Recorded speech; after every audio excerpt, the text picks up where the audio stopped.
Hello everyone, welcome back to my channel. This is Chill and Mix Vlog and our video for today is ito ang ating lulutuin. Bistik sa Bisaya.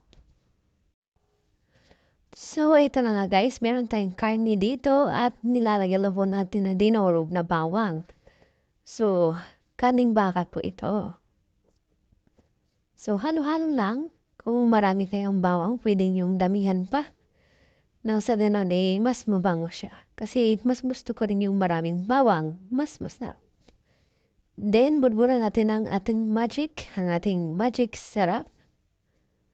So, depende lang sa inyo kasi meron naman mga iba na hindi gusto maglagay or hindi nila gusto gumamit ng magic syrup. So, sa akin, yan ang ginamit. Then, haluin na natin yan maya-maya. Lagyan muna natin ang paminta. Pamintang buo kasi wala kaming powder. So, ang ginawa namin, dinurog lang namin yung paminta. Kaso nga lang, hindi naman siya nadurog na pinong-pino. So, nilagyan na rin ng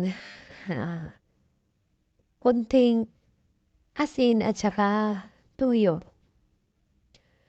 Paghaluin lang para mas masarap, mas halong-halo para manunot yung sarap. So, kailangan nating haluin para magpantay ang timplada sa ating karni. So, halo-halo lang. And may galab shout out pala sa lahat ng aking mga supporters sa ating masugid na taga-subaybay.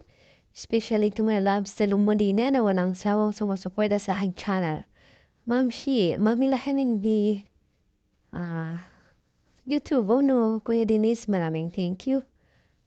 Jonas Heidi, thank you so much bro, Mel TV. And sa lahat-lahat na nandito ngayon, na nanonood. At sa lahat ng mag-replay sa aking mga videos, maraming salamat sa inyong lahat. And ito na guys, halong-halo na siya. So, ang gagawin na naman natin ngayon, hayaan muna natin siya ng ilang oras. So, ayan guys, namarinig na natin yan ng ilang oras. So, ang gagawin natin, meron na po tayong kabiti. Anyway guys, nalagyan ko lang pala ito ng lemon juice. Ayan, katas ng kalamansi. Ayan.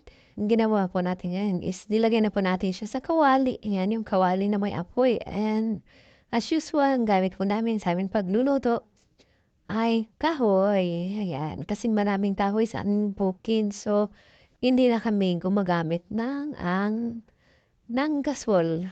Kasi wala naman kaming gasol. Ayan, hindi tayo maka-afford niyan guys. Anyway, maraming salamat sa aking husband kasi masipag.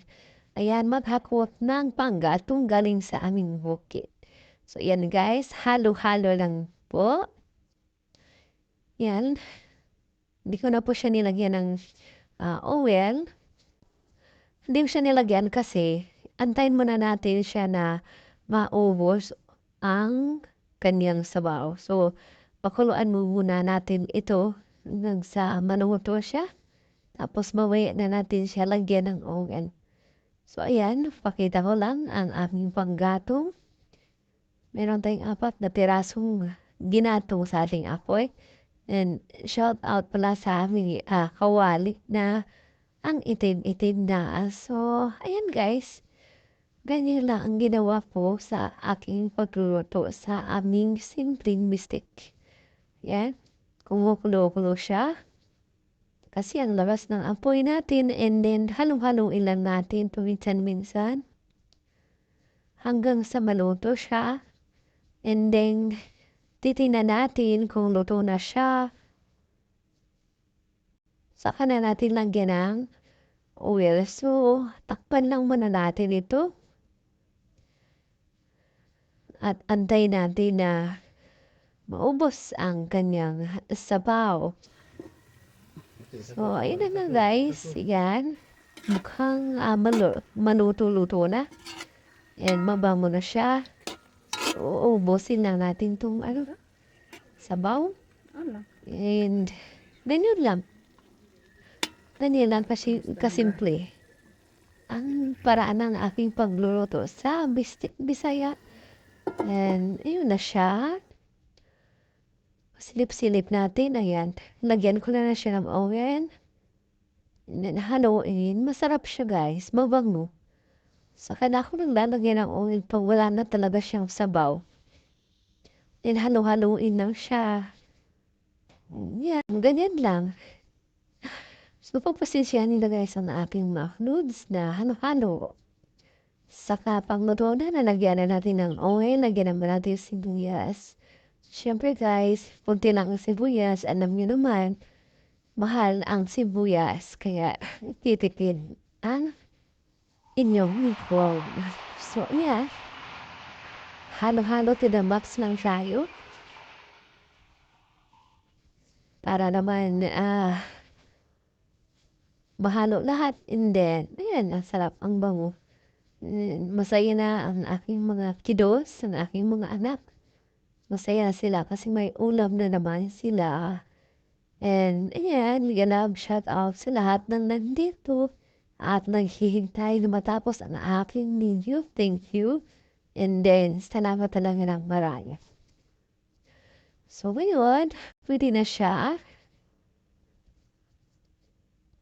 So haluin lang natin ang haluin. Wala tayong ibang ginawa dito guys, kundi halo ng halo lang. Yan, siguro nahihilo na kayo dyan sa pakahalo-halo. Halo ng halo lang tayo. At this point naman ay medyo ready na siya. So, ano pa bang gagawin natin kundi ilagay natin siya sa ating lagayan at din kakain na rin tayo kasi luto na siya. So, ayan ang aking Mystic Bisaya. So, ayan na siya guys. And thank you so much for watching. And guys, tara na, tulungan nyo kami and sabayan nyo pala kami kakain sa ating recipe for today. Mystic Bisaya. Salamat naman. Giso ng sawang suporta. Thank you so much guys. God bless us all. Bye!